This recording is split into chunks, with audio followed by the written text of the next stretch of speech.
Capítulo 3. Fadas contra Gracie. Muito antes da fundação da Academia Fada de Bento Ribeiro, e também do próprio mestre Fada iniciar o Jiu-Jitsu, este já era amplamente desenvolvido pelos irmãos Carlos e Hélio Gracie com sua academia na região central e nobre da cidade. Luiz de França já havia apresentado a Fada Gracie como referência do Jiu-Jitsu que poderia ter fora do ambiente militar. Fada já cultivava profunda admiração pela família Gracie, em especial, o grande campeão mestre Hélio Gracie, que famulava a bandeira do Jiu-Jitsu nos desafios que realizava contra outros sistemas de luta. Hélio Gracie e seus irmãos venciam a todos os que se apresentavam contra o seu imbatível Jiu-Jitsu ensinado a Carlos por Maeda, dentre outros professores. A Academia Gracie fazia questão de manter nítida a diferença do Judô, que introduzido como esporte era muito bem difundido.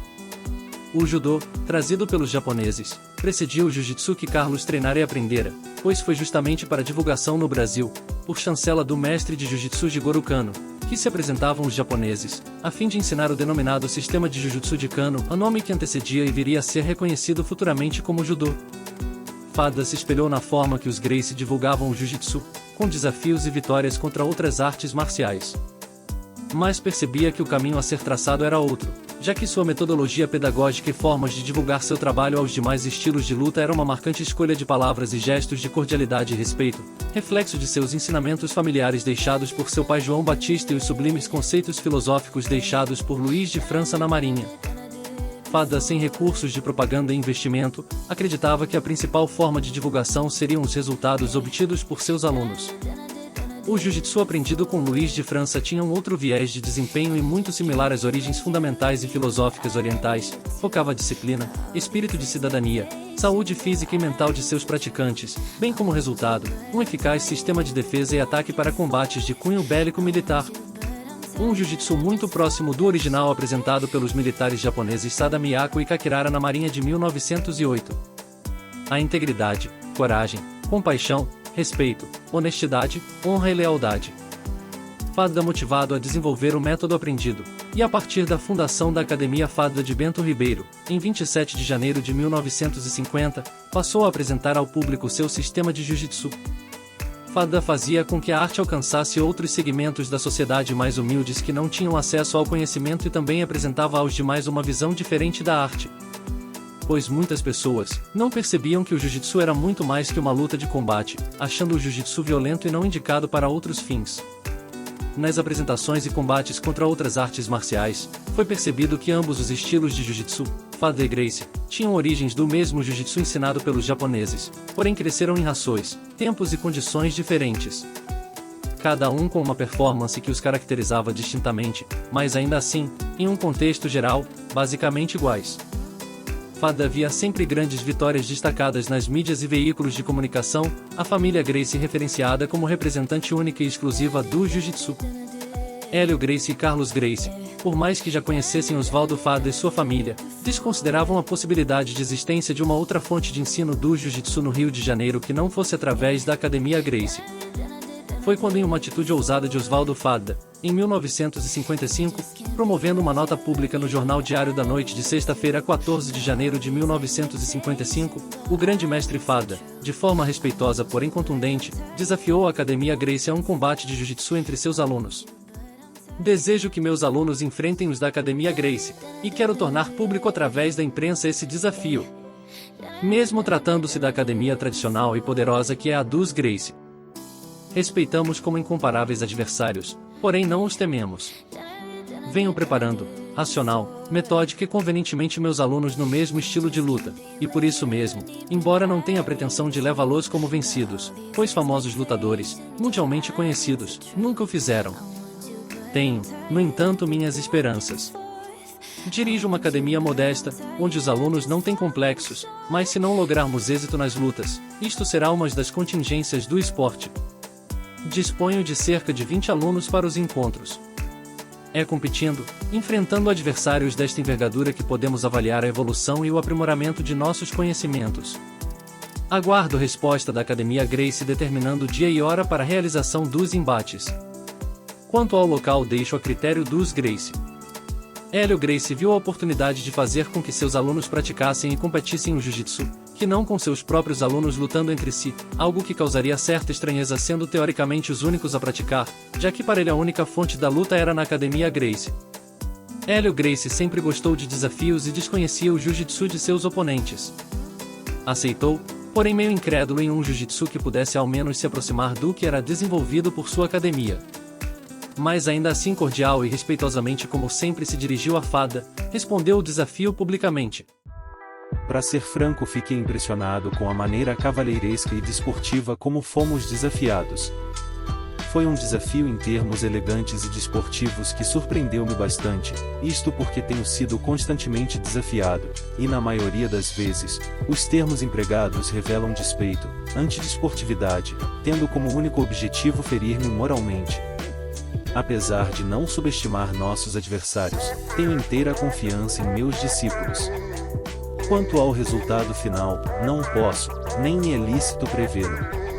Quanto ao local das lutas, realmente Fadda deixou-nos esse privilégio, e assim sendo, devido à falta de outro local, deixo à sua disposição a Academia Gracie. O horário das lutas propus o início para as 20 horas do dia 21 do corrente, devendo os lutadores estarem na academia uma hora antes, ou seja, às 19 horas. O regulamento para as lutas entre a Academia Gracie e a Academia Fadda será o mesmo que foi aprovado pela Confederação Brasileira de Pugilismo para o campeonato interno.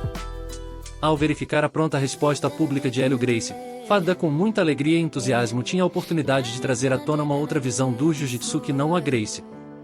Eis sobre seus ombros a responsabilidade de realmente pôr em prática o jiu-jitsu Fadda com adversários à altura e igualdade da arte marcial. Combinado, os 20 alunos de Fadda contra 20 alunos da Gracie apresentaram-se para o combate esportivo de jiu-jitsu pela primeira vez na história. Sob olhos dos únicos representantes do jiu-jitsu da época, Oswaldo Fadda e Hélio Gracie registraram a primeira disputa que marcava o nascimento do jiu-jitsu brasileiro. Sob a mira de repórteres e público simpatizante neste dia, os principais representantes desta arte marcial oriental desenvolvida no Brasil demonstraram entre si que os conhecimentos foram absorvidos e tecnicamente adaptados aos moldes de cada linhagem pelos atletas da Gracie e da Fadda naquele dia. Por motivos alheios, dos 20 atletas de cada academia combinados, foram somente realizados em torno de 14 lutas, conforme resultados descritos no jornal que referenciamos. Mas esta informação tem outros registros que a contradizem. Entretanto, isso não importa, o fato é que o desafio foi um marco para o jiu-jitsu, já que a Gracie nunca imaginaria ao menos empatar uma luta sequer, muito menos perder. Foi publicado no jornal o resultado de 7 vitórias da Academia Gracie. Diante de tão inesperada situação, todo o público presente, e principalmente o grande campeão Hélio Gracie, surpreendeu-se com os feitos dos adversários. A Academia Fadda havia obtido 4 empates, algo incomum no histórico da Gracie, e ainda o feito inimaginável, de 3 vitórias sobre os imbatíveis Gracie, da fenomenal e poderosa Academia da Avenida Rio Branco. Acompanhava e dirigia a parte técnica do evento, o próprio Fadda como juiz e o grande campeão Jorge Gracie, irmão de Hélio Gracie. Jorge atuava como mesário cronometrista. A imprensa que acompanhou o evento registrou o resultado, conforme sua visão do evento, publicando formalmente a matéria no Jornal Diário da Noite de segunda-feira, 24 de janeiro de 1955, nota do jornal. Vitoriosa Academia Gracie. Em 14 combates os alunos da Gracie venceram 7, empataram 4 e perderam 3. Na noite de 21 de janeiro de 1955 foram realizadas as lutas do desafio que Oswaldo Fadda lançou aos Gracie. Compareceram ao bonito ringue da Academia Gracie para presenciar os combates que foram travados entre alunos das academias Gracie e Fadda, numerosa assistência que lotou literalmente as suas dependências. Exatamente às 20 horas foi iniciada a noitada, sendo travada a primeira luta que terminou na vitória do aluno dos Gracie. Foi uma luta vencida com grande categoria pelo representante local que deu a impressão inicial que as demais lutas teriam o mesmo desfecho. No entanto, para surpresa da maioria da torcida, que se manifestava a favor dos alunos da Academia da Avenida Rio Branco, os pupilos de Fadda se impuseram na segunda luta, vencendo ainda a terceira, e a quarta. Já então a surpresa era geral, pois nem os Fadda poderiam prever uma nítida vantagem sobre os reis do jiu-jitsu. Não se intimidando porém com a vantagem obtida pelos alunos da academia de Bento Ribeiro, os alunos de Hélio Gracie começaram a se impor, desfazendo a vantagem do adversário e mudando completamente o panorama do espetáculo. Assumiu as rédeas obtendo finalmente um resultado favorável de 7 vitórias contra 3 derrotas que espelha fielmente a superioridade da academia Gracie, cujos alunos foram tecnicamente superiores aos valorosos e esforçados representantes da academia Fadda. Foi o juiz das lutas, Oswaldo Fadda, diretor-chefe da Academia Fadda de Jiu-Jitsu, que teve brilhante desempenho de suas funções, não se curvando diante da supremacia dos alunos da Gracie. Foi notada por muitos a presença de George Gracie, que atuou como cronometrista. Um dos famosos irmãos muito tempo afastado dos seus e que parece ter voltado, para a felicidade geral. Com o mesmo carinho que sempre teve pela família Fadda fora dos tatames, humildemente Hélio Gracie cumprimentou Oswaldo Fadda pela demonstração de tão inesperada proficiência técnica no jiu-jitsu. Ressaltou o mestre Hélio Gracie ao público presente se dirigindo a Fadda. Era preciso existir um Fadda para que todos soubessem que o jiu-jitsu não é um privilégio da Gracie.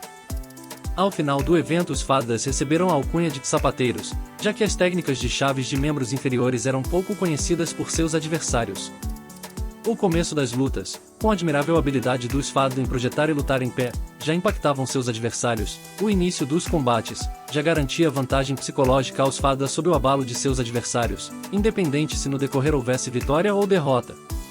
Mas o diferencial foi as chaves de pé nas vitórias, foram as finalizações que mais se sobressaíram no desafio. O ápice do evento foi quando, em uma finalização espetacular de José Guimarães da Academia Fadda, deixou Leônidas, um dos alunos da Gracie, totalmente desacordado após um estrangulamento executado, de forma tão suave e discreta, que poucos puderam perceber a eficácia e resultado do golpe. Os sapateiros deixaram sua marca. Por ironia do destino, um dos atletas de Fadda, chamado Aderbal Batista, realmente tinha a profissão de sapateiro. Aderbal, após esse dia, passou a usar como referência nas competições, além da bandeira do Jiu-Jitsu Fadda, a Associação de Sapateiros, sindicato que Aderbal fazia parte. Esta era uma forma de destacar suas origens humildes, mas orgulhosa de todo o conteúdo de seu jiu-jitsu diferenciado. Depois deste evento, durante muitos anos as técnicas de chaves de pé foram banidas das competições devido ao histórico precedente. Ficaram muito tempo rejeitadas nos treinos e academias por professores e atletas, que atribuíam a elas os adjetivos de técnicas grosseiras e de suburbano. No desafio Faddas e Gracie, o resultado final notoriamente favoreceu o reconhecimento dos outrora desconhecidos Faddas, ainda que a vitória pudesse ser tecnicamente da Gracie. Fadda alcançou seus intentos de apresentar uma diferente forma de praticar o jiu-jitsu, implantando o jiu-jitsu suburbano, acessível a todos. Mas ao final de tudo, principalmente demonstrando que o jiu-jitsu tinha também outras representações, não única e exclusivamente a Academia Gracie.